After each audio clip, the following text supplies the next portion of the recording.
Folks, welcome to an all new episode of So Bad It's Good. This is your pal Ryan, and this is your Thursday episode. We took Wednesday off. I figured recording like 10 days in a row straight and like 10 you guys needed a day to catch up. I was fine, but I feel like you needed a day. So welcome back. We're doing a Real Housewives of Beverly Hills recap today, but we'll talk about a couple of other stories before then. How are you? I'm in a real smoke 'em if you got 'em mood.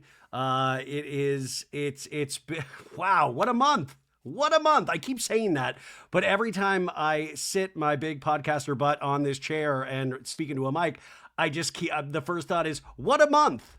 What a month. What a month. Holy moly. January 20, what is January 20? Are we done? Are we almost done? Well, I'm glad you're here today. I am. It has been a crazy last 24 hours. I feel like I have been in a fever dream this entire day. I woke up and I did Jeff Lewis Live over there on Sirius XM, Radio Andy. I always love going to do Mr. Lewis's show. I really do.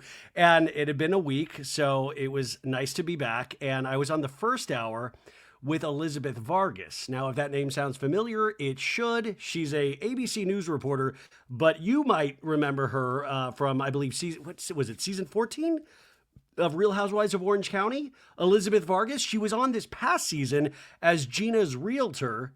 Remember the La Quinta house? But she was a one-and-done housewife on Orange County, and it was the first time she was on Jeff Lewis's show, and Jeff paired me up with her, and it was... It was exactly how January has been going. Just very, very odd. At times fun. I'm still piecing everything together. I felt like I was in a Housewives episode for a second. If you've listened to it or tried to listen to it, you might understand what I mean. But when you go to do Jeff's show, you get there a little bit early. You have morning coffee, and you sit there and talk. Or if there's a guest, you talk to the guest. But I think it's interesting reading comments sometimes, or I'll get comments sent to me. There is. Like you're not told to like not talk about things, or I mean, you're not supposed to just bring up, hey, let's talk about politics. You're not supposed to do that, I would imagine, but you're not like given some really like tight leash. But you take your cues from Jeff, and he is really good at all of this. But it was his first time having Elizabeth on. I think I probably got paired up because I do know a little about Housewives, a little, and I'm game to work with anybody. Like I don't think I've had any issues with anybody that I've worked with over there, and it's always exciting. I always consider it just a real good opportunity. And I always have fun. Like everybody there, like Jameson and Oscar and Naya, who all work there, they're all just great. Shane's funny. Annie, who does the video, it's fun. So Elizabeth had never done it. And the last thing you would remember from Elizabeth Vargas is just a couple months ago during Orange County. We talked about it on the show, and you probably saw it in a meme, or I'm sorry, a meme, as Jennifer Tilly from Beverly Hills would say. A meme is that TMZ reported all of a sudden that she was dating Jim Bellino, who is Alexis Bellino's ex. Now, Jim Bellino... I respect Jim Bellino very much. I don't want Jim Bellino to sue me in any way. I think you are a very powerful man, and I like you very much. But it was put out. But there was this whole story. So after, I was like, whoa. Remember we all I think all our brains exploded. And in my head, I think a lot of our heads, we kind of jumped to these like, oh my God, Elizabeth Vargas will come back to OC. And then Gretchen Rossi's going to come back to OC. And we started casting. And like, oh, Kelly Dodd might come back to OC. And then it'll be a Tamra takedown season. And it turned out that I think the story was that Jim Bellino initially thought he was going to meet Elizabeth Vargas, the news reporter, and then discovered it was Elizabeth Vargas from Orange County. But it was just friends. It was just friends. But we were, it was great because I was so excited to get to ask her about that. But she has it was interesting because it's hard any time somebody's a guest on somebody's show because you can only do so much in 43 minutes. or however long we have, 48 minutes or something like that. So you can only get to so much. And she has a very interesting story that even on that season of Housewife, they only were able to get like light shades of. Like, remember how she grew up in a cult? There was just wild. So there was she had so many stories. And she was so game to speak about them. But some of them, I was like trying to, some of them, they were not adding up, which is very hard to have to explain certain parts of your life. And then she said she was all good with everybody, like Kelly Dodd and all this stuff. But then Kelly Dodd called up with Rick Leventhal, her husband, and this other girl, Kristina, who was a part of one of Elizabeth Vargas's stories she told on air today. And then that started guys, it was like an audio version of a really bad housewife scene. It was all the time just like Kelly and Kristina and Rick all fighting with Elizabeth. And people have, even friends have texted me like, wow, how was she? Was she pissed? No, she, like, even in break, she kept her cool. I mean, she seemed really excited to be there. She was, a little kooky, but most housewives are. I am. It was a lot to take in. Like, you truly felt like it was Inception, where I was like, I felt like it was Severance. Like, my body was severed, and I was all of a sudden on a housewife show as a different character, trying to make heads or tails of what the actual story was. And then I think we tried that for like 45 minutes, and then we got back to like joking about Jameson and like just regular show stuff, and that was a blast. But a lot of people have had some really strong opinions about that, because a lot of people have strong opinions about Kelly Dodd and Rick and Elizabeth Vargas. I don't know. If you heard it, you know exactly what I'm talking about, but I've gotten so many messages, and it was just, it was bizarre. I mean, you always get something out of that Jeff Lewis live experience. It really is a circus, but it is so interesting. I think people were some people were so shocked about that. I guess it's weird, like growing up on talk radio or like growing up on Stern, you just got used to these like kind of explosive things and people calling in and arguments happening. And I don't think I could ever do that with this show, but it is interesting to be a part of a show that can do that. And I think does it with success, that it gets people emotionally involved.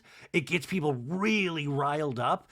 And I think that can be sometimes just such a great thing. It can also be a little weird at times, but something really like, oh, wow, it's exciting. People were like, also, this was a setup or something. In no way no, I don't think. In fact, I thought Kelly would call just because Kelly and Rick were on last week. And I think Jeff read the guests for this week, and they were like, Elizabeth Vargas, are you kidding? So I kind of in the back of my head expected Kelly to call, but I do not think that was a set up thing. I just think that's how that show goes. And once you're a housewife, whether it be OC, Salt Lake, New York, you see, like, we know the playbook at this point. Once you're a housewife, it never goes away. It's in your DNA, and you are ready to spar at a moment's notice. Like you said, who was it that said it was like it was on that Dark Side of Reality TV docuseries that I really liked that was out this year on Vice TV. It was Aviva Drescher said, housewives are like gladiators with tits. Like, and I don't mean to be foul, but it is kind of like that, where they're ready to go at a moment's notice. And at the same time, once something pops off, they're able to bring it back like really weirdly quick, where I would just I would be like Mike Tyson, like gotten hit by Mike Tyson. I would be rope-a-doped. I would be like dizzy, and they're able to pick themselves back up and brush themselves off and just go about their day. It's a really weird thing to watch in person. And that's why I'm pitching Housewives virtual reality experiences. Do you want to be on Salt Lake City, where you can just put these goggles on and we're going to get you into the mean streets of Salt Lake where you can circle jerk with the best of them? Yeah, I'm still thinking about circle jerks. Yeah. I love all the comments I got about being fascinated with the Salt Lake City circle jerk comment. I'm sorry, there's not a lot of times in your life where cable television will talk about the realities of circle jerking. I think we should celebrate that. Anyways, that's the Jeff Lewis story. It was great, a little weird, but this is a weird job, you guys. This is weird right now. It's 9:27 at night, and I'm about a grown man, a man past his prime, is about to talk to you about Beverly Hills. and how I feel like they're getting lost in the sauce a little bit. It's giving a little loosey apple juice. We got to get over the texts. It was fun with the texts and the memes, but we've got to move past the texts and the memes. We've got to. We've just got to. Please do not tell me that this is what you have this season. It's like showing up for a final that you didn't study for. This is your work. This is what you have to show us. No. It was a good start, but go back to the drawing board because you cannot get even 16 episodes out of what you have now. So tell me, please tell me that you have something else to share with us. Beverly Hills is the crown jewel or one of the crown jewels in Bravo's cachet. There's a lot expected out of Beverly Hills, and Beverly Hills is one of those shows that can coast.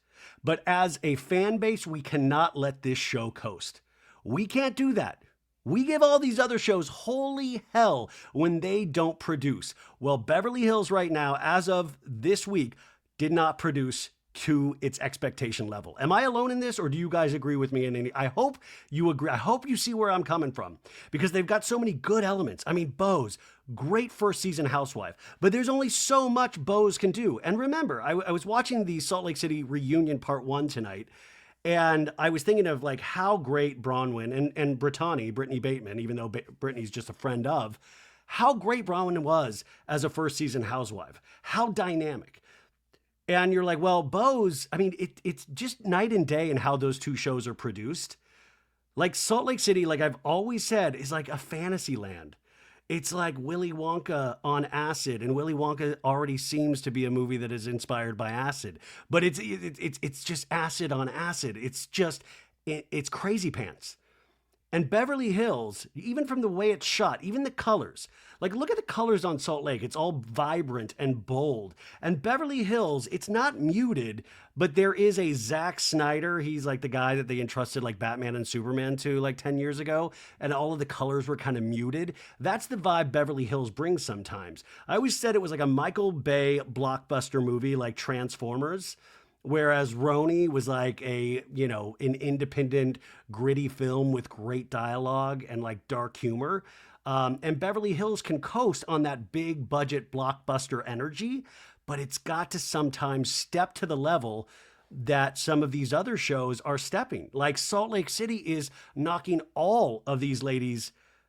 I mean, it's the best reality show on television. You can argue with me all you want, but it is just, in fact, I think so deeply about this that I think in years to come, this season of Salt Lake is just going to be enriched. I think it is one of those seasons that will be, people will come back to this again and again and again. Trust me.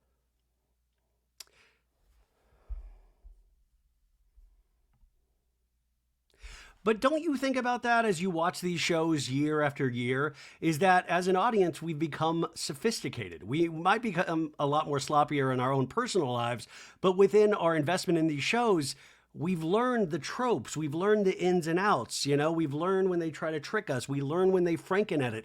We learn all these things. So when you see something new or when you see something take off, when all the elements come together, in which I feel Salt Lake has done, you really it brightens your day. And that's what it's all about, right? Is brightening somebody's day.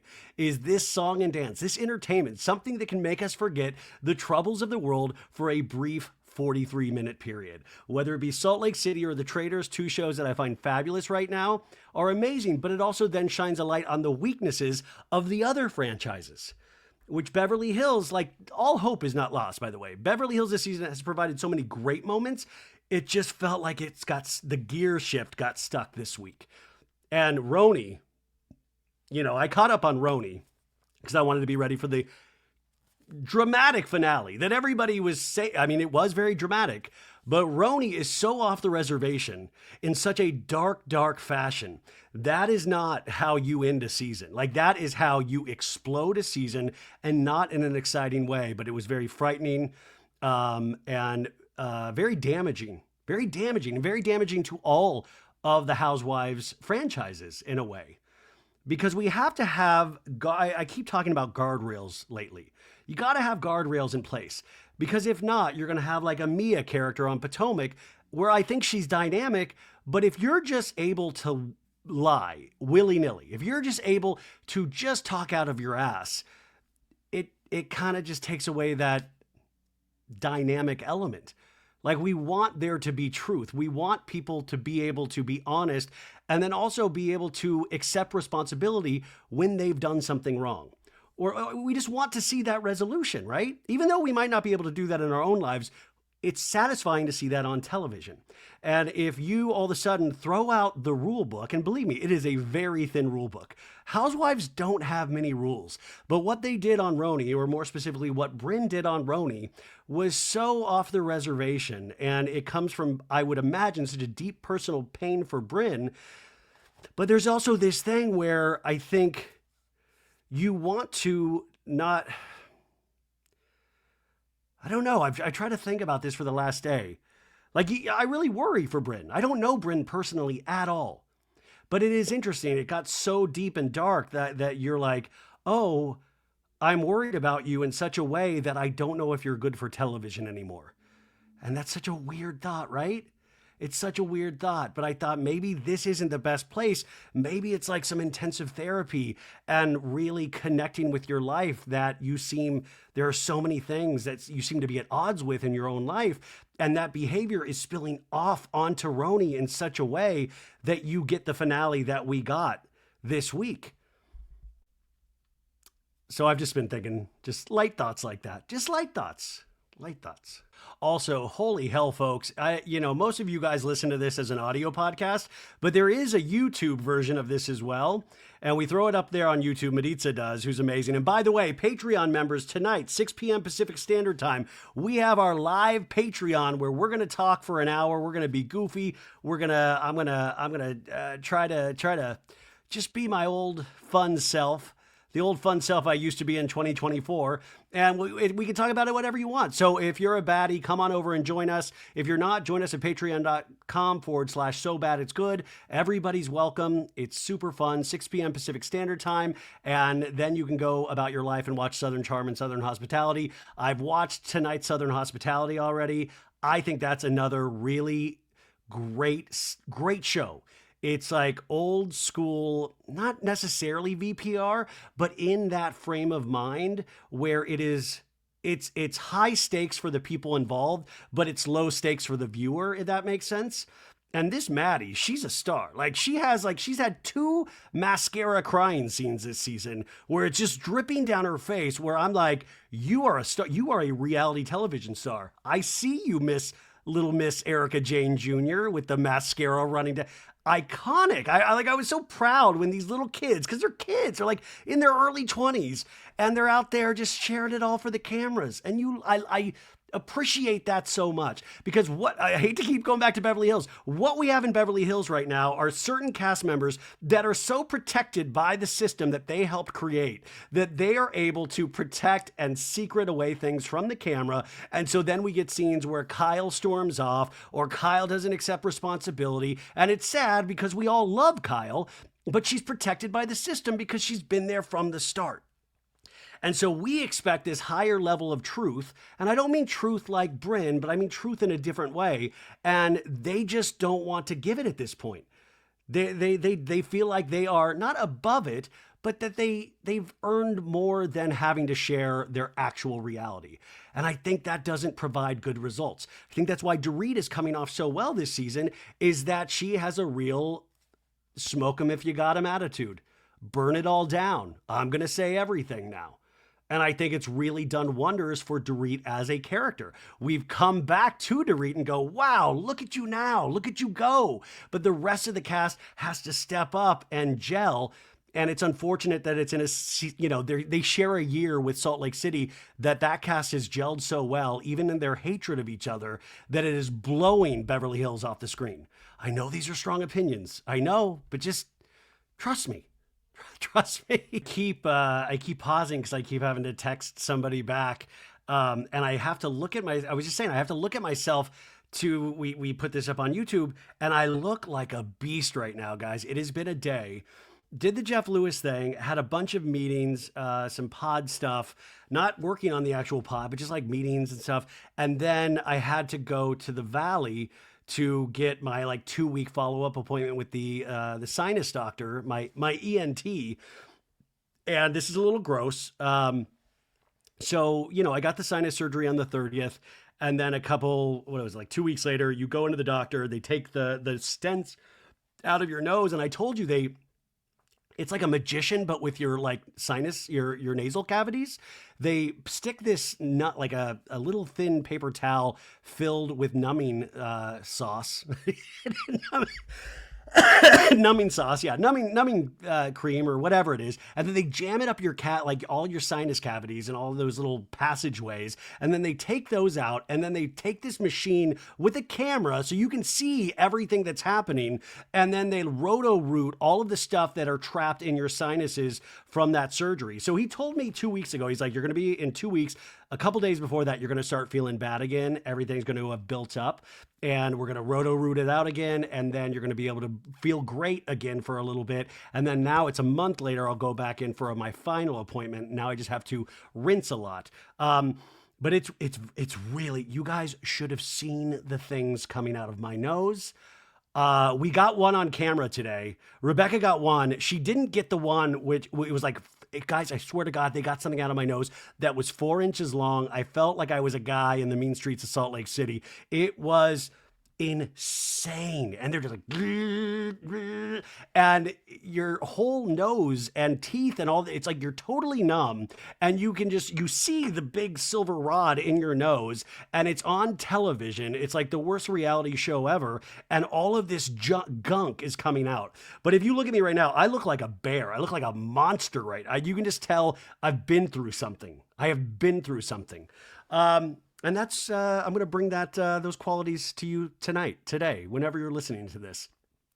We also do not want to forget about all our brave first responders and firefighters here in California and Los Angeles. We had another fire start today in Castaic, which is it's way in the valley, but you could see it. You could see it once we hit the valley, and you could see it when we were on Mulholland, and it's just so sad. They got these firefighters, they killed it. They got it under control for the most part, or they think they have the edge on it, but they're still trying to put out the other two and fully contain those. So we have got a long road ahead of us in California, so don't forget about us. I think people just assume everybody is rich and wealthy here because movies and TV are made here, which also, by the way, is a fallacy, because most movie and TV production have literally left Los Angeles. A lot of stuff gets shot in Canada or Chicago, or there was all these, back when I was an actor, the gig was you would try to get agents in these other big kind of cities. So you could be what is called a local hire, and you would fly yourself out there so production wouldn't pay for you. So you would act like you lived in that area, and that way you could get a better fighting chance at actually booking a role on television or something. I know that sounds weird, but it was one of those tricks as an actor where you just wanted any chance you could to get an audition, even if you had to fly yourself out there to actually do the role. So don't forget about us. It's going to be a long road ahead. Yeah, so that was a little fire update, and a couple Bravo news stories before we get into this, because it has been a minute, and these are darker stories. So we're going to talk a little bit more about RHONY, and we're going to talk about James Kennedy, and I wish they were more positive, upbeat, funny stories. So if you want to skip past these, totally get it. I'll put a timestamp for when Beverly Hills recap starts, but I do want to mention these. As it's part of the Bravo sphere. Okay, so Ali Lewber posted this in her Instagram stories. It's Wednesday, and she just wrote, "Thank you for all your support and kindness. I am happy that prosecutors decided not to file against James, because there was a story today that the police did not file any charges against James Kennedy." She continues, "As I never desired criminal charges. We had an argument outside of his home related to him drinking again. However, I was not physically hurt. I was shocked by the headlines and disheartened by how the event was portrayed. We are no longer together, but I'll always support James and wish him the best with his sobriety and healing. Thank you for understanding." And I think this is, very brave. But first off, how wild that any of us have, I think that's very brave. I'm just glad. I think she made the right decision. And I think obviously with what James's behavior has been, you pay the price. You pay the price. And I don't know how you rehabilitate an issue like that, because obviously it involves his drinking, but there's another facet to it as well. And he will continue to lose things. And again and again. I mean, we all do that. You know, if we don't, if we're not able to change our behaviors, we will pay the price. You know, and life has a funny way of showing you. And I don't know. You know, I mean, it's really. I think that's just a great, very brave decision that I'm sure she is also tortured by at the same time. I'm sure that comes with a lot of pain because I think she is or was, I mean, is in love with James Kennedy. And man, it's just that's the cost, and he is paying a cost because I think he really. I don't think. You know, there was a time when I would say completely ruined his career, but Vanderpump Rules is ended. I, I don't know. It's one of those things. If you try to look at, you know, he was one of those people that we kept defending, or we would find ways because he was really funny in a scene, or he said he was doing the right things. And, you know, there was a time that I went super hard on James Kennedy. And then I thought, okay, well, look at him. He's coming back and he's doing these things and he's putting the work in. And I thought, here's a guy with actual talent. He's not going to need reality television because he has an actual craft. He has a skill. And he was like coming to the top of that. Like, it takes so long to make it in any sort of entertainment industry. And he had worked so hard, and he just blew it by his own actions in a very disturbing way. And I just hope that he is in deep, deep therapy.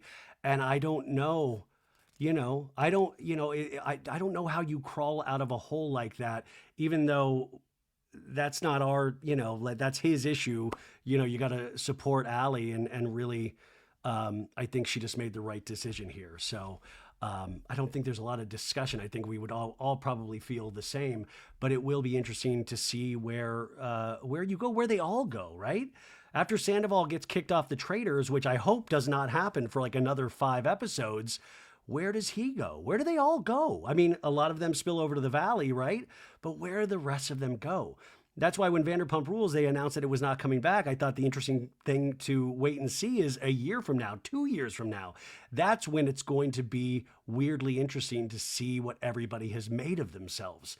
And when they have those Vanderpump Rules class reunions 10 years from now, like, where are we all going to be? I mean, where are we going to be? You out there listening, where am I going to be? I'm just going to be sitting here in front of a stupid mic.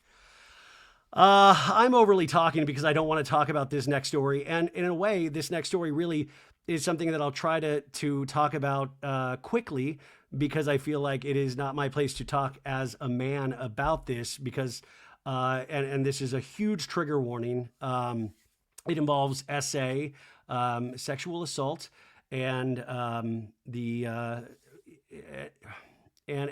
what they were talking about on Real Housewives of New York.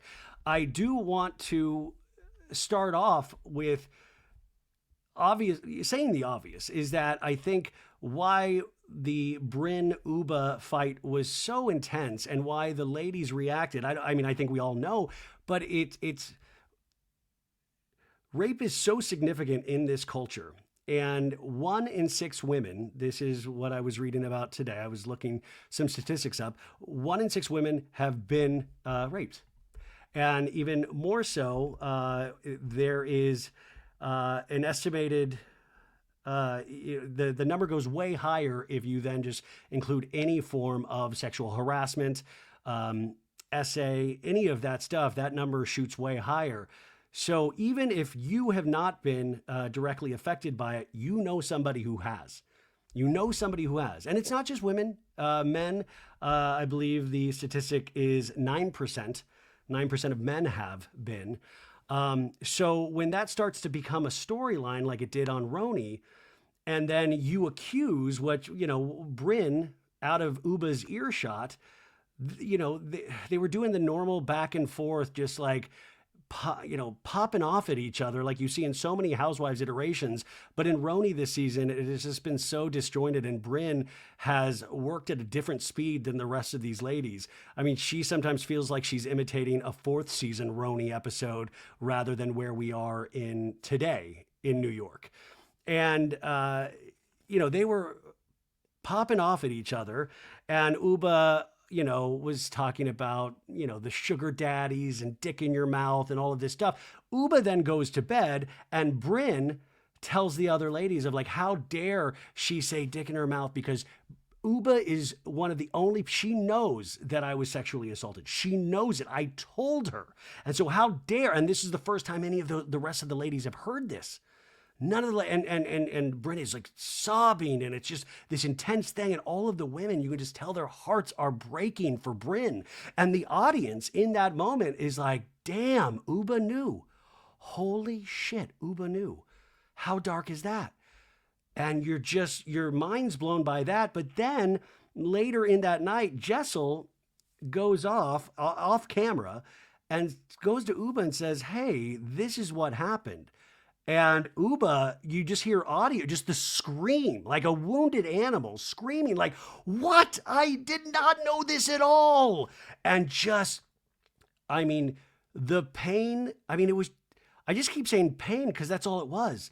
The whole back forth of that episode was just raw pain from all of those women. And Uba starts popping off and like, how dare, and then eventually the producers have to step in because cameras had gone down for the night. So you see like a weird like hallway angle, and you have some audio. And then eventually Jessel and Uba stay at a hotel that night. And Bryn then goes in and tries to talk to the ladies. And I think realizing the damage that she had done, but we still don't know. We still think Uba might have known. We don't know what is going on. And then Bryn goes, you know what? On second thought, maybe she didn't clock it. Maybe when I told her that, now that I'm thinking about it, I don't think she clocked it. And that's a big reversal. And you can't, with something that large, with something like that, those reversals, it is so damaging. Not just to Uba, but to women in general. That is so damaging.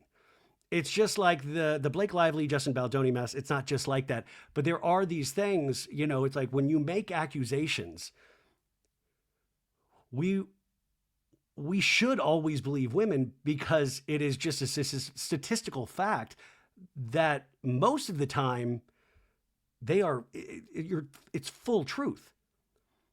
But then you have these outliers, and Bryn then swears by the end of the episode that she did say it. She just doesn't think Uba heard it.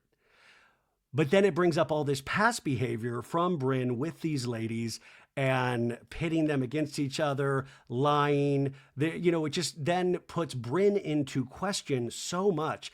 And Uba's talking head, your heart breaks for her because she's just like, I can't believe they would even think this for a second, that if I knew this information, I would have said any of this at all.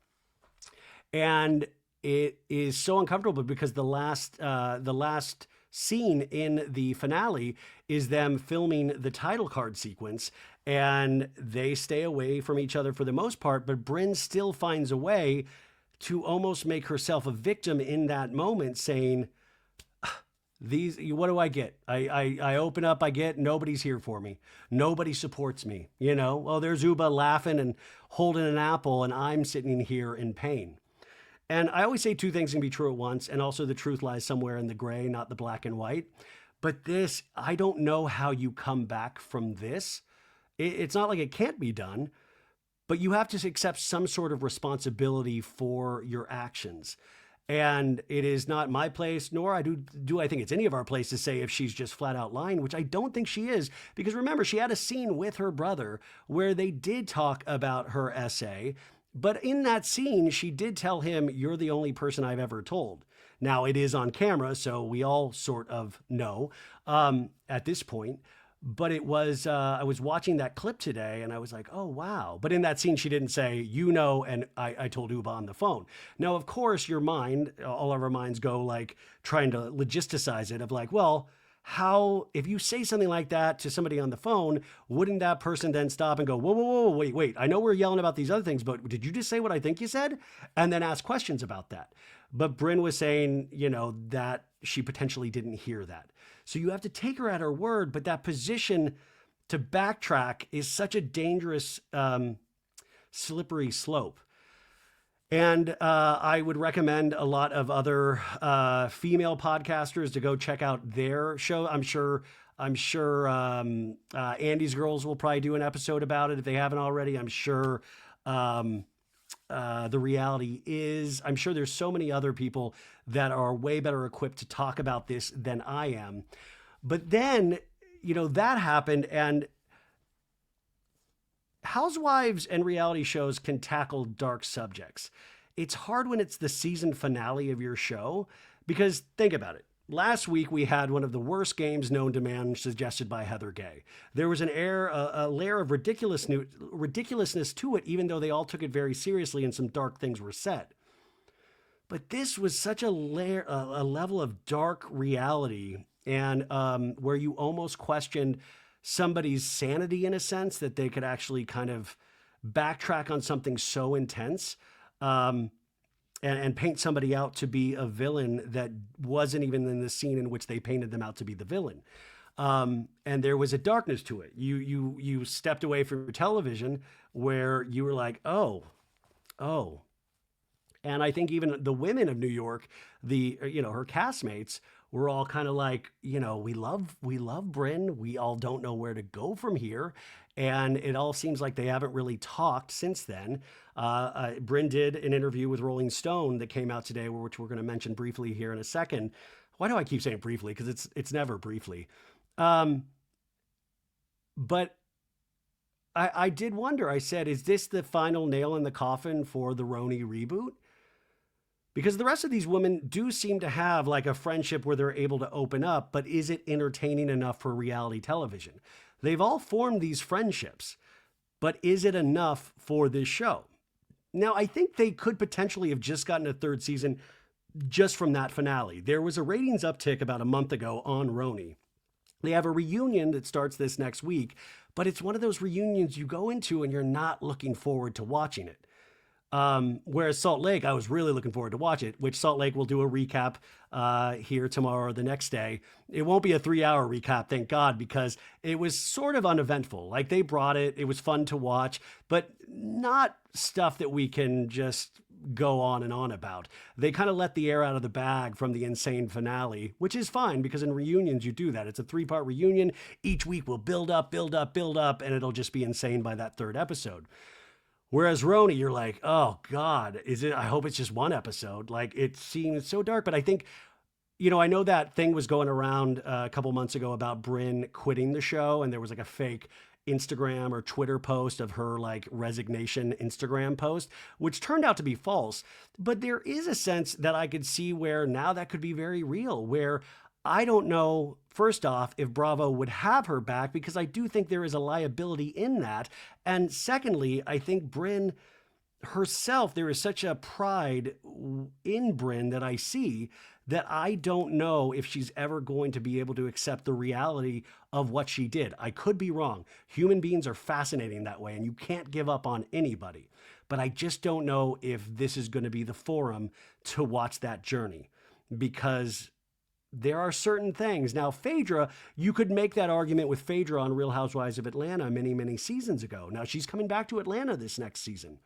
But you could make that argument. But if you were going to compare Phaedra Parks to Brynn is a 2-season housewife, where Phaedra at that point had brought so much to Atlanta.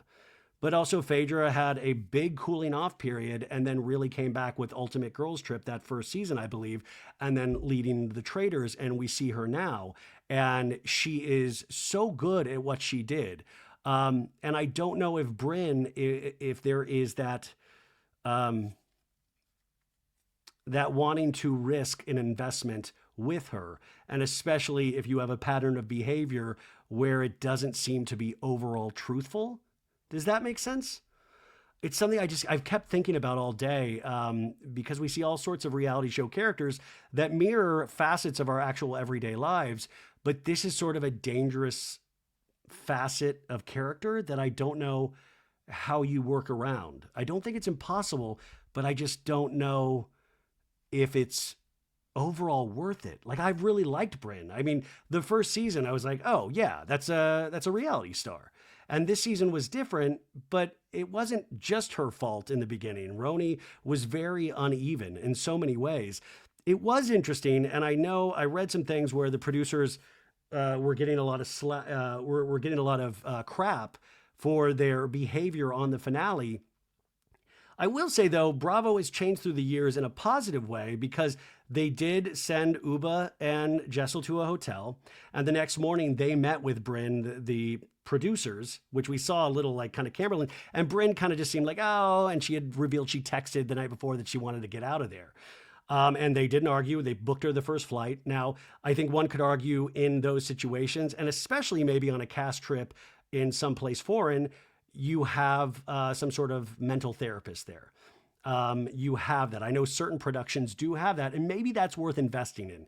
You don't want it to be, I try to think through a producer's brain, and I'm not a producer, so I don't know if I'm completely off base. You just don't want it to be something that is relied on in every scene where you're not able to get, but at the same time, you want it there for situations just like that happen, to be able to say, how do we handle a situation that is so out of bounds? And I thought they did the best that they could in that moment. They just called it off. And then they called off the rest of the trip for the rest of the ladies the next day. They didn't keep filming. I think old Bravo would have kept filming, would have kept them there, maybe sent Brynn home, but kept them there, got that footage. And I think they just decided, it's too far. But what do you think? If you're on Spotify, I know you can leave me comments, so let me know what you think about this. But let's peruse this Brynn Rolling Stone article real quick. Okay, I'm going to read parts of this from the Rolling Stone article by Christy Lee Yandoli that was published on Wednesday. And it's a whole article you can go online and read, but I will pick up from this comment of, initially you told the other women that you confided in Ubah how you'd been SA'd and were upset she made that comment about you knowing about your past experience. Then later that night, you told the women maybe Ubah didn't clock it because you had been hysterical about other things, including a friend's death by suicide. When you told her, can you clarify what happened from your perspective? And she says, it's not right to assume that everyone remembers everything that you say all the time and then hold them accountable for that. I know for a fact that I said it, but when someone's screaming into the phone, the other person might not necessarily hear them. At that point, she was problem solving and being a great friend, saying, okay, do you need me to get a car to come and get you, as I'm rambling on? Just because you say things doesn't necessarily mean people hear them. You can't sit here and say that everyone I've ever told every single thing to is going to remember it perfectly. I know what I said, and I know that I did say it. I went through a laundry list of things in that conversation. I was hysterical, and I was like, why does this keep happening to me? Why do bad things happen to me? I remember I texted my brother afterwards. I was like, oh my God, I told Ubah. And he was like, it's fine, you can trust her. I did trust Ubah with that after what she'd been through herself, and she always was a really good friend to me. At that point, I hadn't even told any of the other girls. Now, she talks about this in the article too, though, about filming that scene with her brother and her telling production. So at a point, this was she did reveal herself, not to the other ladies, but she knew this was on camera, so she was revealing herself to the entire audience, which is huge in itself. The reporter says, before the cameras went down for the night and everyone went to sleep, Ubah took you outside of the house alone and wanted to apologize to you. Why weren't you open to her apology? She says, I get how, as a viewer, it makes sense that you want to get closure, but in real life, I need time to process if I'm truly offended or hurt. I don't want to talk about it at that time. I need to cool off and take 3 days or so, and then I'm ready to talk because I have a clear mind and I'll be receptive to what you're saying. If I get that hurt, I'll just go into defense mode and my walls go up immediately. We had been filming all day for days on end, and there were multiple instances with Ubah in Puerto Rico. First, she was like, I'll go to a hotel. I have more money than her. And there's so much stuff that wasn't shown. This is 4 days in the making, so no, I'm not just all of a sudden now late at night going to be like, I'm open to resolution. I just wasn't open at that time. But remember, this is, the reporter said, before the cameras went down for the night. This stuff that we were talking about happened after the cameras went down. The reporter says, in the finale, some of the women said they felt taken advantage of you and accused you of intentionally lying. What's your response to that? And Brynn says, that was shocking. You're telling me that in the 3 minutes from when I'm called horrible names by Uba, and I'm obviously upset that I somehow devised a plan. It's disgusting that I'm talking about two things that I would hope that no woman or person would have to experience: suicide and sexual assault. And everyone's like, Brynn, we feel taken advantage of. Maybe don't use those words to describe the situation. I just feel like I wasn't shown much respect. These are difficult, serious things we're talking about. That's how it felt for me the whole season. Like I was always being attacked. I would go into filming a lot of the time and I would feel dread and despair. I was just like, every single thing is going to turn into something. It was weird energy from the very first scene. I have text messages from everyone saying, oh my God, hi, I love you, can't wait to see you. And then it was a 180. I was like, oh, okay, it's Assassin's Creed now, and everyone's geared up. Other Bravo stars warned me at BravoCon. They were like, you had a great first season. And I was like, yeah, that was easy. And they said, everyone's going to come for you. You know, having viewed the season, I don't necessarily know if I agree with that. I think that was her experience, but how it was edited or how it looked is that Brynn caused a lot of the drama and had a lot to answer for. And I feel like it's interesting to not even get a little bit of acknowledgement for. I see that a certain pattern of behavior made some of these women skeptical because I had been saying and doing things and kind of pitting people against each other. The reporter says, why do you think that 180 happened? And she says, I truly don't know. I look back, I've scanned every text, I've checked every conversation, and I have no idea. Then I became avoidant and I just shut down. Really, you have no idea? And remember, this interview is done after the reunion. She talked about leaving, said it felt very Jerry Springer show, and this has gone too far. She had texted the producers, this is my life. These are serious traumatic subjects that are turning into she said fodder. I don't understand why I'm not being met with grace. Let's just have a conversation, not fucking screaming and just like, fuck you, bitch, fuck you. So I requested to leave. I feel so safe with everyone at the production company and at Bravo, and I felt safe with how they handled sharing my essay story in Central Park with my brother. It was never my intention to share it with the girls, and then that transpired.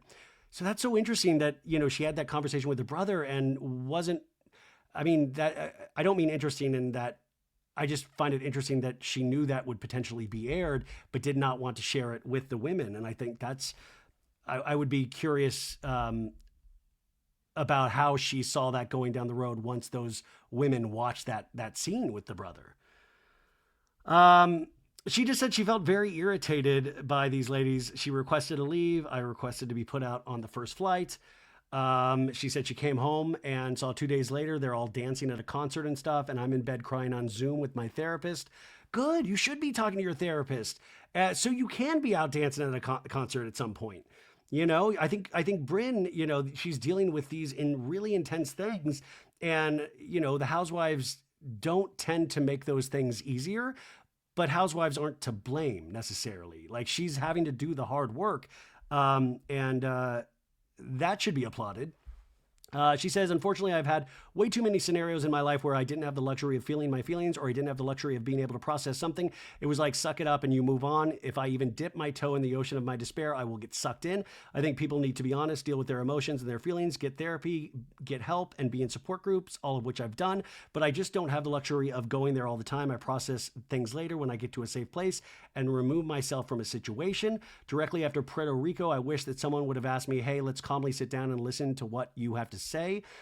That would have felt really nice. I think to have that, I didn't get that in Puerto Rico. I certainly didn't get it afterwards. More so, it's been like, I'm the bad guy. Oh, this is really interesting because I understand that perspective, but I feel like just like the grace that you want extended, you have to extend your reality show friends the same grace and see it a little bit from their perspective. And hopefully that can build some sort of bridge, even if you weren't to return on the show. They ask, where do you stand with everyone today?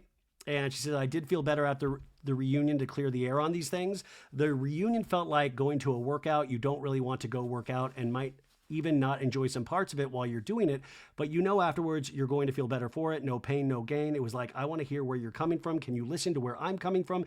And can we at least not have this massive void between us? After the reunion, I personally felt like, are we in a position where everything is fixed and perfect? No, not remotely, but at least we're now maybe hopefully at step one. I'm always cool with Jenna and Raquel. By the way, Raquel, I thought she was great for her first season on Housewives. If you've watched this season, I think you know what I'm talking about. Raquel and her girlfriend were awesome. She says, Erin feels like a sister. I was just texting with her and Abe the other day. I feel like I'm fine with them. I think Cy and I still have stuff to work on. I miss my friendship with Cy a lot. And then with Jessel, I didn't realize, but I should have realized I said something that upset her, so I need to work on my friendship with Jessel. With Uba, I think what's done is done. Uba's a great person. She has a heart of gold. I think she loses her temper, but she has the most beautiful heart. And at the end of the day, I know I'm also a good person, so I feel like we will get back, but it takes time to repair. They asked about the rumor circulating online about her leaving. Do you have any plans to leave RHONY? And she says, no. I mean, you're never guaranteed. Even franchises that have been around for 17 years, it's the same song and dance. You never know until a month before you pick up filming. You don't know if you're renewed. You don't know who comes back or any of these things. But I feel like with this show, it's not our show or my show. It's a little bit of the women who came before us and whoever comes after us. It sounds cheesy, but I just think we're temporary guardians of this thing, and you want to make New York proud. Yeah. I am so curious. I mean, she got ahead of it. Like, I don't think any of the other ladies did a Rolling Stone interview. I am curious if that was approved through Bravo. I would imagine it would have to be because they, but also Brynn, doesn't she come from some sort of PR background, or that's a part of, so in a way, I think she thought this was a smart move. It does, What did you guys think of that? What did you guys think? I mean, I guess it is some sort of answer from a very dramatic finale instead of having to wait a week to start this conversation. But it is such a heavy conversation that I don't know if one Rolling Stone article did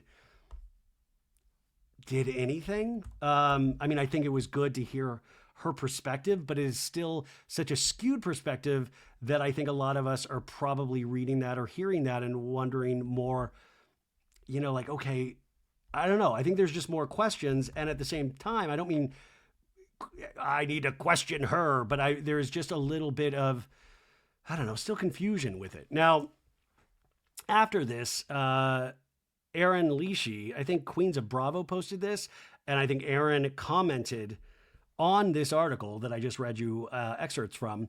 And she wrote, to say we are sisters is quite the reach. We haven't spoken or seen each other in months other than Brynn thanking Abe for clearing up the intention for the call. I really wanted Brynn to win so bad. I was excited to watch her shine like I am with all my girlfriends. Each woman on this show is special and smart, and I really was excited for us collectively. But Brynn always had all this childhood trauma that I was particularly excited to see her break free from. Yet here we are. An article doubling down instead of saying, hey, I messed up. It's upsetting to read for all of you viewers. Can you imagine how it feels for us? The show is supposed to be fun. It's all I tried to do throughout, yet somehow things kept getting twisted and turned, and I will take ownership that I very much was naive and fell victim to much manipulation. I swore I wouldn't comment, but this article is so triggering to me, and I just can't stay silent. And to all of you trolls, the few I've seen, most of you have been supportive and amazing all season during an incredibly hard time for me, so thank you. Trying to put me in some sort of bucket because of the color of my skin, honestly, F you. I spoke out when she called Uba an angry black woman, and I was the only one who heard the essay story that night and immediately said, no way, that doesn't sound like Uba. She wouldn't forget that, which led to the she didn't clock it comment. I am not saying I'm perfect, but I'm fair, and I stand up for what's right when it counts, so respectively, fuck off. Strong words from Aaron. Strong words. There is an element to what Aaron says of these are supposed to be fun, or that's the marching orders, even though, we say that and then it, just always turns into a gigantic mess, but not this kind of mess. Aaron's husband, Abe, that guy's fun. That mescaline, that's fun. That's fun mezcal. Come on. But this is so serious, and it sounds like it's even more serious. So obviously letting the air out of the dramatic tension that a reunion is there for, that obviously nothing gets solved if Aaron is commenting this today. So, yeah, this is a mess. This is a mess. And I just don't know. I think I would just be curious what conversations are had at Bravo. You have to take into account ratings, streaming. Obviously this is, people are talking about it. I'm talking about it. I haven't talked much about RHONY this season at all. And hopefully we can pull something positive out of this, but I don't know what that is yet. So maybe you can tell me, but I do think there has to be some sort of acknowledgement from Brynn of the damage that these things can do, while at the same time acknowledging what Bryn has gone through herself and what she has to work through. I just sometimes still go back to, I don't know if that is that television is the best place for that. Fun, you guys. Fun. Wow. What a show so far. A lot of laughs, a lot of fun. But no, I think we have to have these conversations. Or it's an ability to maybe feel seen in some way. Or I don't know. I'm just trying to put some sort of positive spin on it, on a really, really dark episode on a really mid-season of Housewives. Whew, that was dark. You know what I'm going to do? I'm going to make this its own episode. This is about an hour long, so I'm going to make this its own episode. I'm not going to get the stank of all of this on a silly Beverly Hills recap, so we'll just make this a separate episode. And then I'll let you guys know that. I'll re-record the beginning, and you can choose to listen to this or not. And then you can listen to Beverly Hills and hopefully smile, and we can laugh together and skip around and all of that stuff. So that's what I'm going to do. This is a separate episode now. I've decided that at the end of this episode. Have a great Thursday. I swear to God, if you listen to this before you listen to the Beverly Hills recap, stop. Or I'm sorry, and now go to listen to the Beverly Hills recap, and we're going to laugh. We're going to laugh together. I'm going to go crazy silly, crazy stupid. A lot of stupid voices that will annoy you, and some of it might make you laugh. Who knows? But we'll do that. I'll meet you over there at the Beverly Hills recap. Okay. Yeah, that's what we're going to do.